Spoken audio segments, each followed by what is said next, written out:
예수께서 제자들에게 이르시되 실족하게 하는 것이 없을 수는 없으나 그렇게 하는 자에게는 화로다.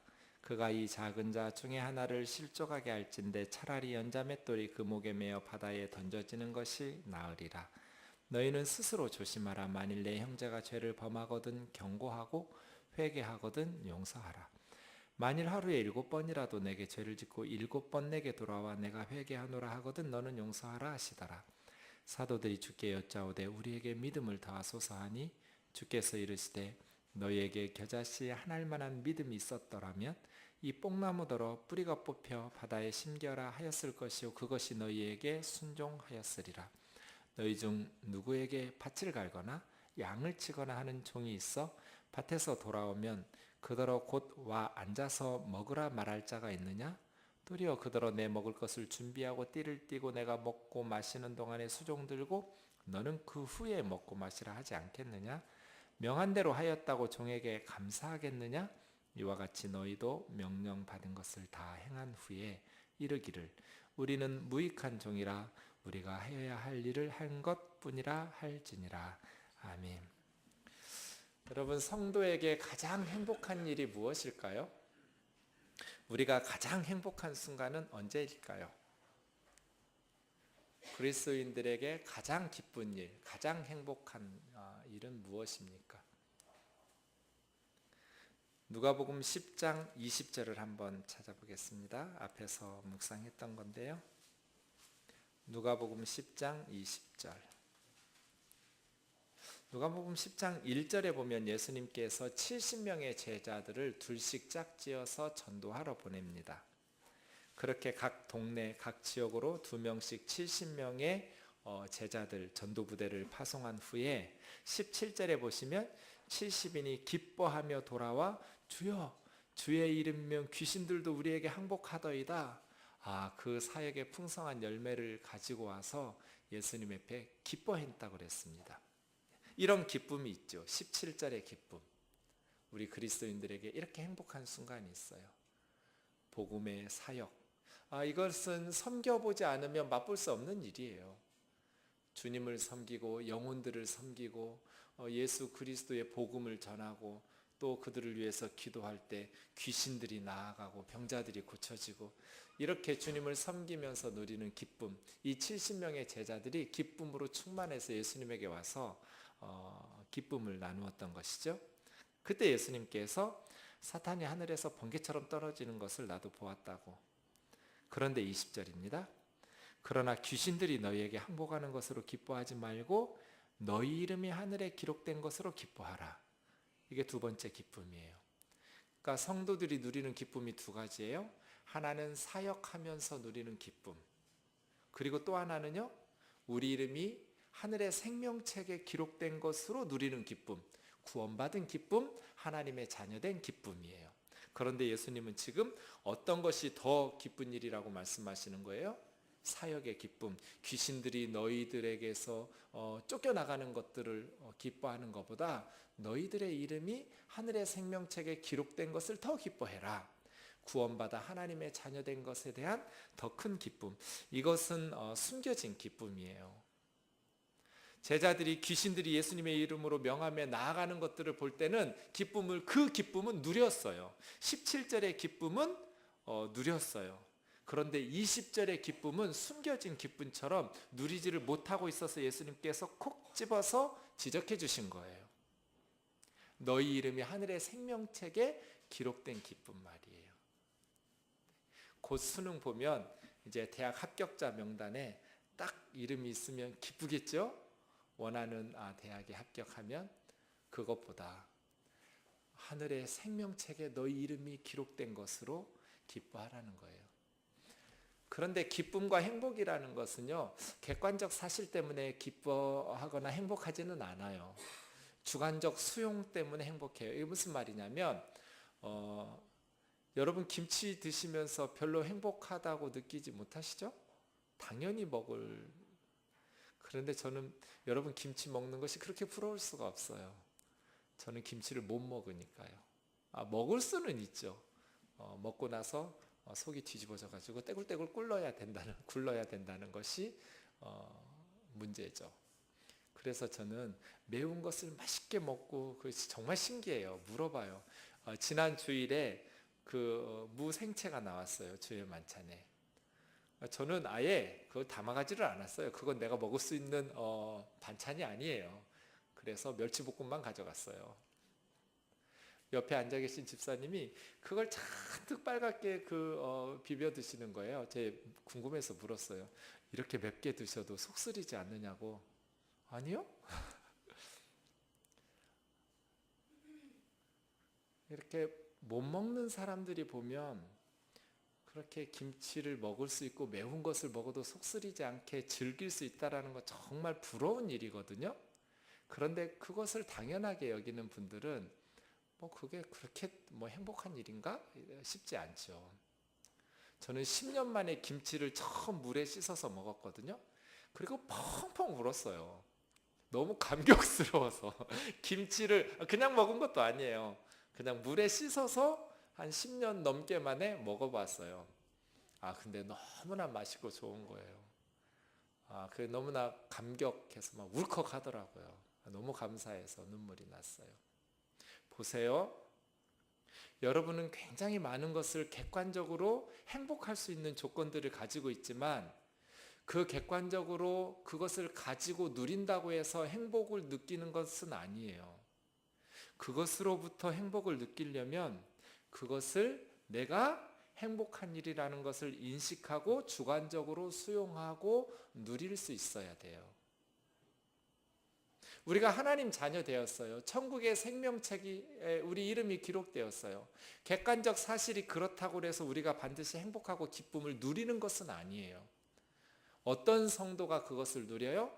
날마다 내가 하나님의 자녀 되어서 예수 그리스도를 믿음으로 구원받은 성도라는 것을 인식하면서 개인적으로 주관적으로 그것을 확인하면서 행복하다 하고 누리는 사람이 누리는 거예요. 제가 볼 때 아이들 되게 날씬한 애거든요. 그런데 객관적으로는 굉장히 날씬한 거예요.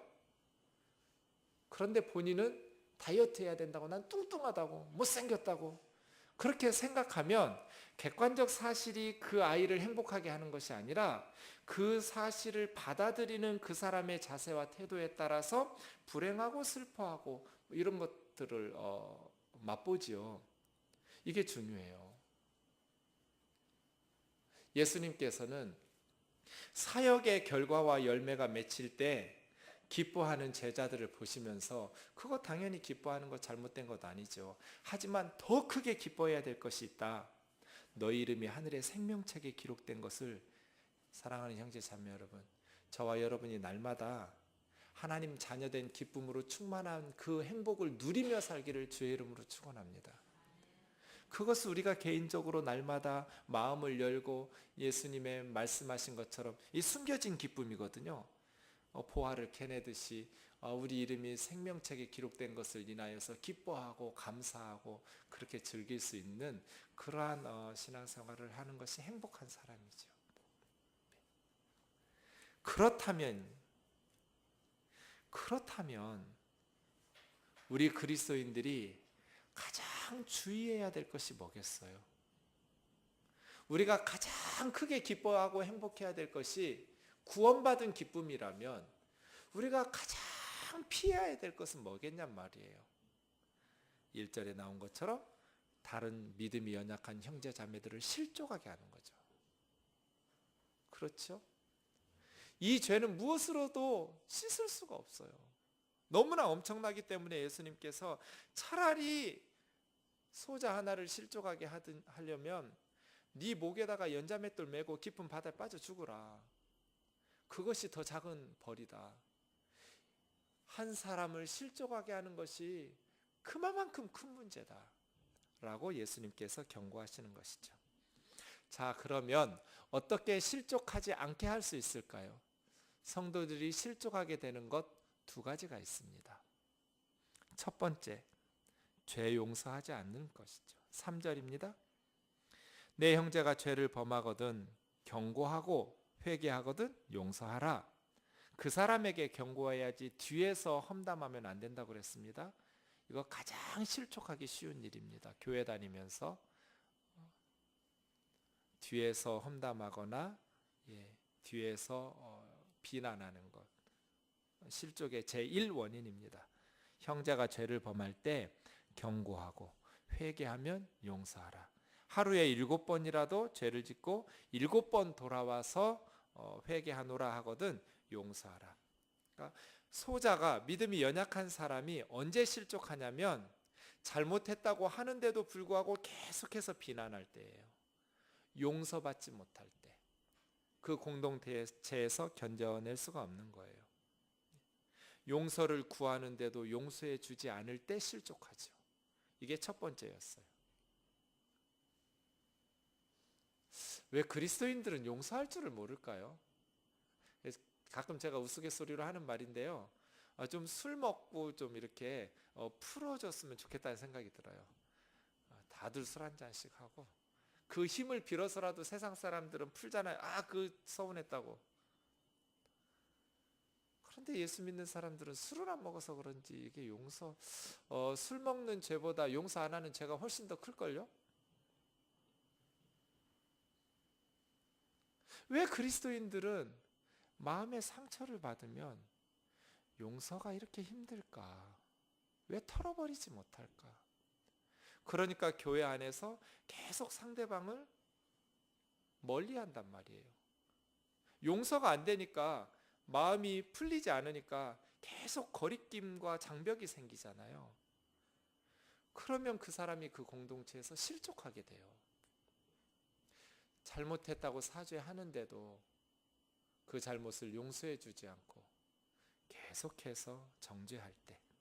근데 문제는요, 하루에 7번이나 반복하는 거예요. 용서해 줬는데 똑같은 죄를 또 짓는 거예요. 그걸 하루에 7번씩 하면 도대체 이 사람이 사람으로 보이겠어요? 되게 그러잖아요. 한 번만 용서해 주세요. 그럼 뭐라 그래요? 너 지난번에도 그랬잖아. 한 번만 용서해 달라고. 할 말 없죠. 사랑하는 형제 자매 여러분, 하루에 7번씩 잘못했다고 7은 완전수니까 꼭 7번 넘어서 8번째부터는 용서 안 해줘도 된다는 의미는 아닐 겁니다. 그렇게 거듭거듭 용서를 비는 형제 자매들에게 용서가 힘들죠. 용서하고 싶은 마음이 사라지죠. 그럼에도 불구하고 지난번에도 용서해 주었잖아 라고 말하지 않고 용서해 주는 것, 그것이 형제를 실족하지 않게 하는 것이라고 말씀합니다. 그래서 베드로전서 4장 8절에서는 무엇보다도 뜨겁게 서로 뭐 할지니? 사랑할지니 사랑은 허다한 죄를 덮느니라.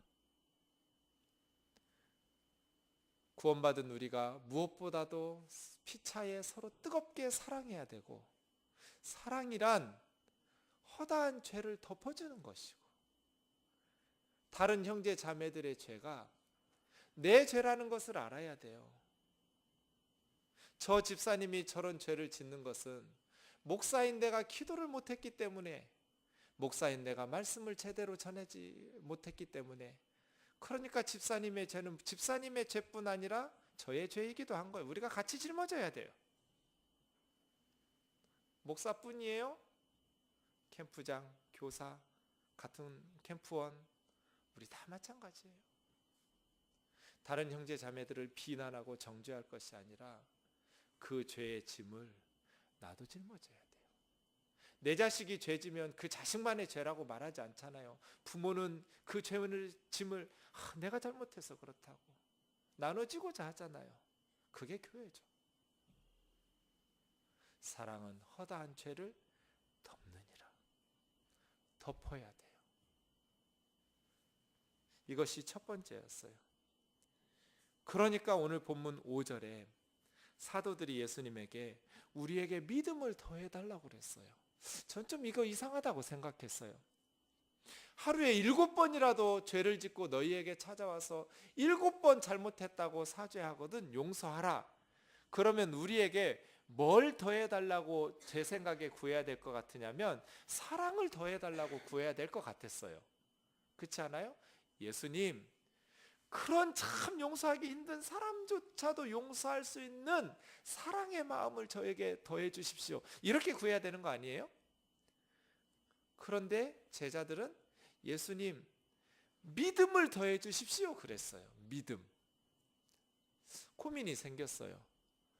하루에 7번을 잘못했다고 그러고 7번이나 찾아와서 잘못했다고 용서하는 사람을 용서할 수 있으려면 내 마음에 사랑을 더해달라고 구해야 될 것 같은데 왜 이 사도들은 믿음을 더하소서, 믿음을 더해달라고 구했을까?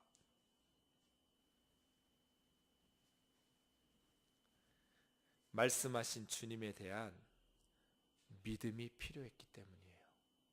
도저히 이것은 불가능한 것 같거든요. 그런데 가능하셨으니까 예수님께서 말씀하셨을 거야 하는 그 믿음과 신뢰가 필요한 거예요. 용서는 너무나 힘듭니다. 용서한 것 같은데 지나놓고 보면 다시 불쑥불쑥 살아나요. 용서같이 힘든 것이 없습니다. 그래서 우리는 주님 앞에 주님, 내가 용서할 수 있다는 믿음을 주십시오.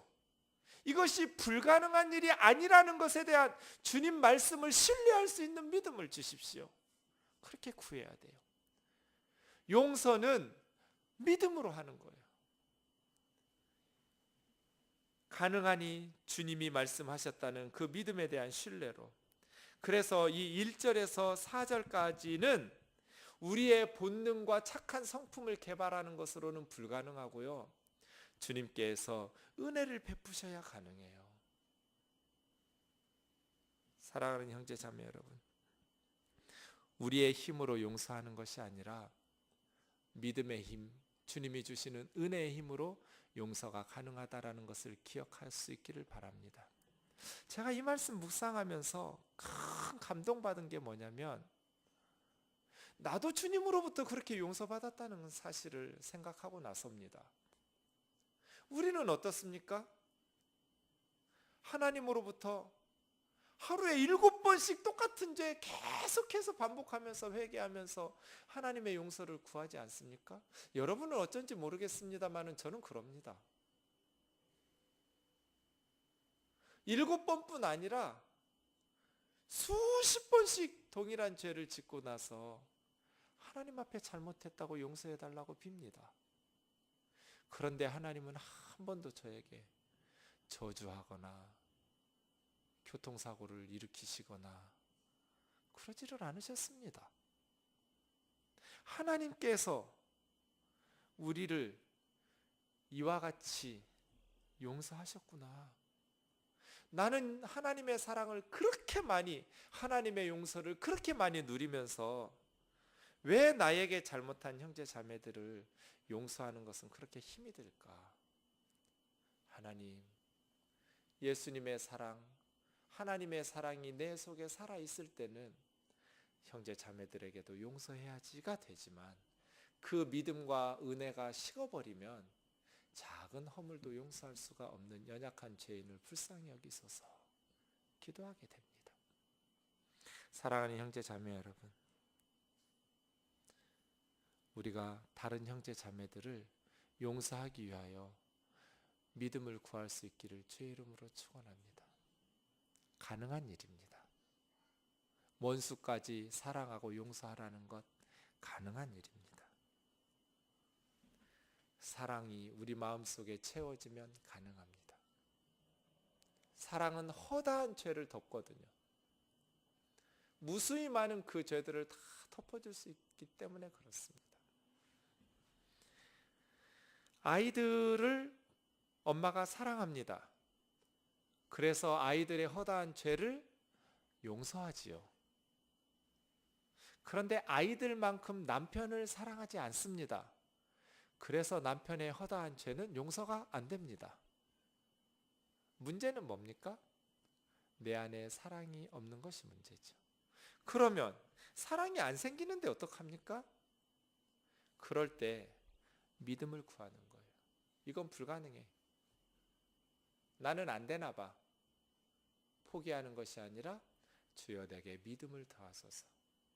내가 용서가 가능하다라는 것을 은혜로 더 채워서, 사랑으로 더 채워서 그 사람 생각만 해도 내 마음이 지옥과 같이 힘겨워지는 것을 극복할 수 있고 사랑으로 평화롭게 될 수 있다라는 것을 믿을 수 있는 믿음을 주옵소서. 나에게 믿음을 더하소서 구하는 것이죠.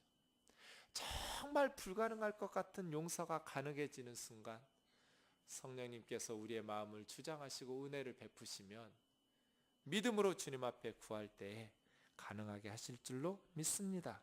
주님 그 기도에 뭐라고 응답하십니까?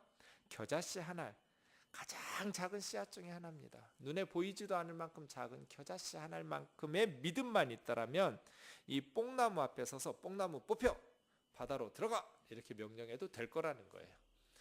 뽕나무 앞에 서서 외치지 마세요. 이 겨자씨만한 믿음만 있으면 불가능이 없다, 그런 뜻이에요. 너희에게 작은 믿음만 있다면 너희 힘으로 너희 본성으로는 용서가 불가능할지 모르나 하나님께서 그 믿음을 가지고 역사하셔서 불가능이 없게 용서가 가능하게 해주실 거라는 거예요. 그러므로 우리의 본성과 우리의 성품을 개발하는 것이 아니라 성령의 도우심과 은혜를 힘입어서 믿음을 구하고 믿음 안에서 용서가 가능해지는 것들을 경험할 수 있기를 주의 이름으로 축원합니다. 사랑하는 형제 자매 여러분, 우리 그리스도인들이 세상 살면서 세상 사람들에게 가장 큰 은혜를 베푸는 것이 용서입니다. 용서와 사랑입니다. 세상 사람들이 다 비난하고 정죄하고 인간 취급 안 할 때 그리스도인들이 그들의 허물을 덮어주고 그 사람들을 불쌍히 여기고 그들을 사랑으로 품어주는 것, 이것이 우리 그리스도인들이 세상의 소금과 빛의 사명을 감당하는 가장 중요한 역할 중에 하나입니다.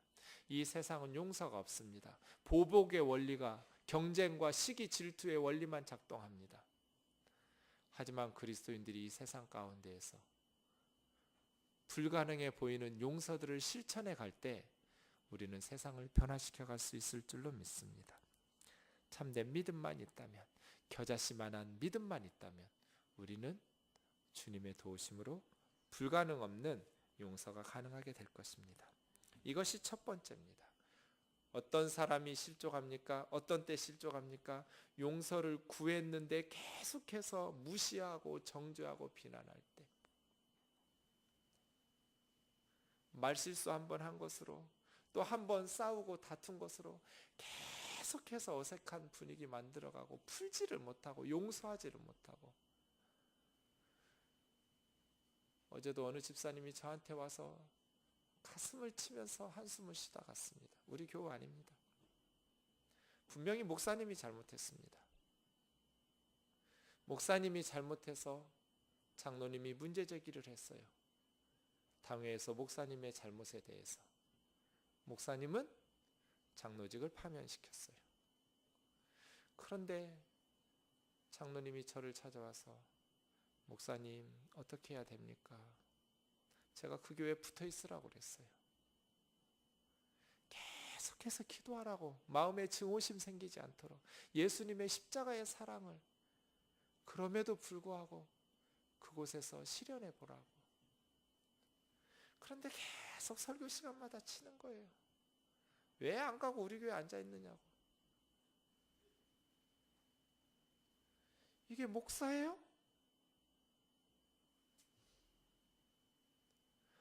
왜 용서할 줄을 몰라요? 왜 품을 줄을 몰라요? 왜 그리스도인들이 한 번 갈라지고 한 번 어긋나면 이 관계가 회복을 못하냔 말이에요.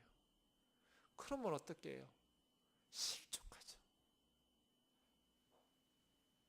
이것을 명심합시다. 우리 뜨인돌교회에 정말 구해야 될 것은 우리 안에 예수 그리스도의 십자가의 사랑과 예수 그리스도께서 이렇게 말씀하시는 말씀에 대한 믿음의 확신을 가지고 세상에서 불가능할 것 같은 관계들도 회복되어지고 사랑으로 품어내어서 우리가 잘라내고 정죄하는 공동체가 아니라 품어주고 하나 되는 그러한 회복의 공동체로 주님께서 우리를 훈련시키시고 성숙하게 해주시는 공동체 되기를 주의 이름으로 축원합니다. 어떤 사람도 잘라내지 마십시오. 품으십시오. 그리고 감사하십시오. 우리 속이 썩어 문드러지는 한이 있더라도, 하루에 7번 와서 인간답지 않아 보여도 잘못했다고 할 때 용서해주고 품고, 그렇게 함께 사랑으로 주님의 아름다운 성령의 공동체를 이루어 가기를 원합니다. 용서를 구하는데 용서해 주지 않는 공동체, 이것이 소자를 실족하게 하는 첫 번째 원인이라면, 두 번째 실족하게 되는 이유가 7절부터 나옵니다. 너희 중에 누구에게 밭을 가거나 양을 치거나, 종이 있었습니다. 종은 밭을 갈기도 하고 양을 치기도 하죠. 그리고 밭에서 집에 돌아오면 와서 앉아서 먹으라고 말하는 상전이 어디 있습니까? 도리어 주인은 나 먹을 것 준비하고 띠띠고 내가 먹는 동안 수종 들고 그 후에 먹고 마시라 이러지 않겠습니까? 또 명한 대로 다 했다고 그 종에게 아이고 종님 감사합니다, 이런 주인이 어딨냐는 거예요. 종이 그냥 할 의무를 했기 때문에 그냥 당연하게 여기지 않느냐. 이와 같이 너희도 명령받은 것을 다 행한 후에, 이거 제자들한테 하는 말이에요. 1절 보시면 명령받은 것을 다 행한 후에 뭐라고 말해야 되냐면, 주의 제자들은 우리는 무익한 종입니다. 참 쓸모없는 종입니다. 우리가 해야 될 일을 했을 뿐입니다. 이렇게 말하라는 거예요. 자, 그러면 두 번째, 소자가 실족하게 되는 상황은 언제 실족하게 됩니까? 사역자들이 자기 자신을 높일 때예요. 교회에서 일을 하는데 열심히 일을 해요. 명령받은 것들을 감당하는데 그 후에 하나님께서 받으셔야 될 영광, 하나님께 모든 영광을 돌리고, 사역자들은 낮아져서 겸손히 나는 무익한 종입니다, 마땅히 할 일을 했을 뿐입니다, 이런 겸손함을 유지하지 못하고 마치 자기가 무엇인가를 이룬 것처럼 교만하고 자랑하고 떠들 때 믿음이 연약한 자들은 실족하는 거예요. 자기를 그렇게 인정해 주기를 기대하고, 그렇게 자기를 칭찬해 주고 인정해 주지 않으면 정죄하고 비난하고, 그러면 공동체는 실족하는 무리들이 늘어나게 됩니다.